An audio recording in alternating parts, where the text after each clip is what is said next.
Hey YouTube, it's ICU. Welcome to the 237th episode of Best Tech Info and Rumors. In today's video, we're not only going to be discussing jailbreaking, but also iOS 9 through up to 9.2, as well as the all-new Apple TV. This video is brought to you in part by Harrys.com. Stay tuned for an awesome deal later in the video. Alright, so to start off, the iPhone 6s giveaway. So the winner was randomly selected today, and they have been contacted. They should be receiving their iPhone 6s shortly. But don't fret if you didn't win. Rate this video up and stick around to the end. I'm going to be detailing a completely new giveaway, the 4th generation Apple TV. I've been using mine for about a month now, and I absolutely love it. It just got the App Store today in the final production build of tvOS 9.0, which I'll detail later on in the video. So again, just be sure to stick around. Now, first of all, I wanted to talk about jailbreaking. Now, I actually recorded a video discussing the latest updates to the Pangu jailbreak utility, as well as new and very important information pertaining to jailbreaking. However, that did get pushed back in light of iOS 9.2 Beta 1, as well as the Pangu for Mac jailbreak. So let's talk about those things in today's video right now, starting with the DMCA, or Digital Millennium Copyright Act. Now, for those of you that don't know, the DMCA essentially governs what hacking is and whether it's legal or not, because there are exemptions to it. For example, in 2010, we did receive a jailbreak exemption, which has been renewed every year. However, it only extends to iPhones, whereas the iPad and tablets in general have remained kind of a gray area. Well, all of that changed recently. Sorek tweeted out the following: the Copyright Office granted DMCA exemptions for jailbreaking smartphones, tablets, and all-purpose mobile computing devices, smart TVs. So guys, that's an absolutely huge win for the community. Big thumbs up for that. And actually, speaking of smart TVs, which is what Sorek said toward the end of his tweet there, that we actually received an exemption for as well, I created a video on how to jailbreak the Apple TV 2 running 6.2.1, the equivalent of iOS 7.1.2, or the latest firmware for the device, because a new utility was actually released, Season Pass. It was updated by not only iHateSnow, but also Pod2G of the Evaders and POSIX Ninja of the Quantum Chronic dev team, guys. So that's absolutely a huge deal, and I created that video from kind of a point of nostalgia, especially with the brand new Apple TV 4 being released. So if you happen to own an Apple TV 2 by chance, you can follow that video to jailbreak it. But how amazing would it be if those guys got back into jailbreaking, guys? The names that I just mentioned, all of which are renowned in the world of jailbreaking. Let me know your thoughts down below in the comment section. Would you like to see iHateSnow, POSIX Ninja, as well as Pod2G return to the jailbreak development game? Again, let me know below. And speaking of, the iOS 9.0.2 jailbreak utility received a recent update as of late to version 1.2. So according to Pangu's changelog, the latest update includes the newest version of Cydia being 1.1.26, as well as the newest version of Patch, which corrects an issue when trying to redirect from Safari to Cydia, and it fixes a complication where when inside of the Settings app, in the storage and iCloud usage portion, when managing storage, you would just receive a spinning wheel indefinitely. Now, while my untethered jailbreak tutorial for iOS 9.0.2 has been updated to make use of the latest 1.2 jailbreak utility, if you've already jailbroken, then you don't have to re-jailbreak. Simply launch up Cydia, go to the Changes tab at the bottom, refresh it, and install any and all available updates. Now, the Pangu 9.0.x Untethered 1.2 package does contain the fix for the storage spinning bug by removing the software update daemon. And the reason why they're able to remove that daemon without having any negative repercussions is because Apple actually blocks OTA updates for jailbroken devices. So the only way to actually update your device is to go inside of iTunes with it plugged in and click on the prompt that will inevitably ask you to update to iOS 9.1. And while we're on the topic of Pangu and all of their amazing achievements as of late, they did release a brand new jailbreak for Mac yesterday. So if you happen to own a Mac on OS 10 up to El Capitan, then you can actually jailbreak natively without the need of Parallels or Boot Camp. I did create an in-depth tutorial on it. I highly recommend following it, again, if you need to jailbreak.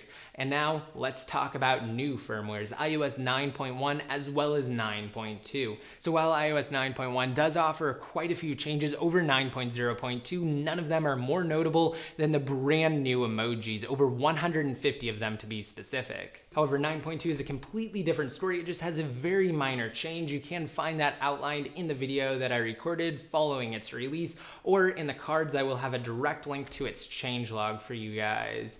So which one's going to be jailbroken first, iOS 9.1 or 9.2? Well, that's a really interesting topic because see, 9.2 is bound to get more features before its public release. Same thing happened with iOS 9.1. Features were slowly added and actually didn't even have those 150 emojis in its first beta, which was released on September 10th, by the way, before it was finally issued to the public about a month and a half later on October 21st. So if you would have asked me before 9.2 went into beta stages, I would have said, yeah, developers are going to target iOS 9.1, and the reason why Pangu didn't even wait for 9.1, they issued it for 9.0.2, is because 9.1 beta actually closed the main kernel exploit that the team utilized.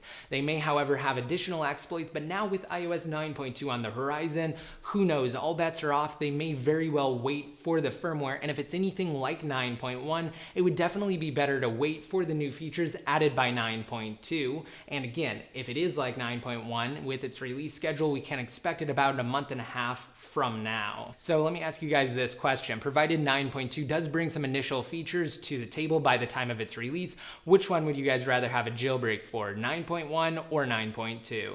And of course, you can leave your responses down below in the comment section. You may be wondering who's going to release the next untethered jailbreak utility. That's a great question. Pangu may have additional exploits that they've been saving up for either 9.1 or 9.2, or TaiG. They are in stealth mode, so to speak, which is just what happened with Pangu prior to their release of the iOS 9 jailbreak utility. Again, remember guys, jailbreak developers tend to remain silent to avoid any sort of toxic attitudes or misinformation amongst the jailbreak community prior to the release of a new utility. What's more, before TaiG dropped their 8.3 and 8.4 jailbreak, they confirmed their heavy interest in releasing a new jailbreak for iOS 9. Moreover, while I've said it before, it still remains true. In releasing the first jailbreak for iOS 9, Pangu effectively freed up TaiG to allow them even more time to test what they've been working on. So we can't expect a new untethered utility soon. I'm thinking more like iOS 9.2 than 9.1.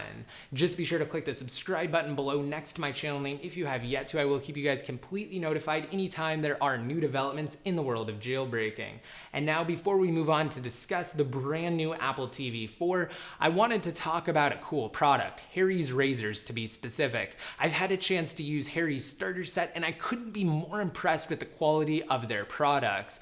On top of getting an amazing shave, they also save you a ton of money. Harrys.com sells high quality German manufactured razors for men at a fraction of the cost of big name brands you'd find at retailers. Harrys.com will even ship precision angled blades to you when you need them, with their customizable shave plans based on your shaving habits. The starter set includes a high quality razor, gel or shave cream, and a replacement blade for just $15, which is an incredible month's worth of shaving. On top of that, you can get $5 off your first purchase at Harrys.com with the link below using the coupon code ICUID at checkout. Seriously guys, $10 for a month of shaving is awesome, and I only try to share products with you guys outside of tech that I really believe in. So definitely check out Harrys.com using the link below. Now let's talk about the Apple TV 4. Again, I've had about a month to use it and I completely love it. Although I've been on beta firmwares up until today when Apple finally released the first version of tvOS to the public, it makes for a fantastic device just for the mirroring aspect alone, and the remote is amazing. It is unparalleled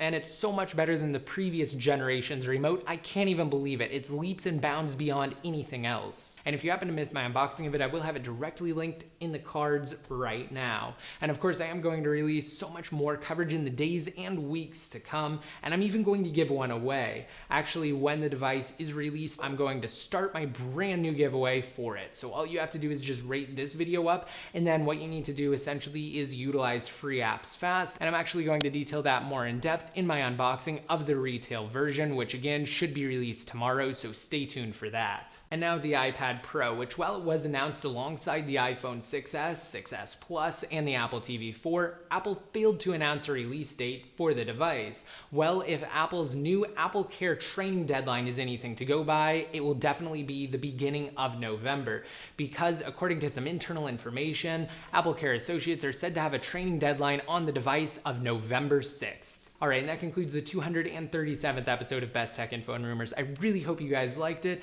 and just note that these giveaways do take a lot to actually put together. I hope you guys enjoy them. If you do, be sure to let me know down below in the comment section. Again, share your thoughts with me. I'd love to hear them. And if you want to be updated more often, such as when I release new videos similar to this, covering various things ranging from jailbreaking to the brand new Apple TV, just be sure to like me on Facebook, follow me on Twitter, as well as Instagram at ICUID. And until next time, this is ICU signing out.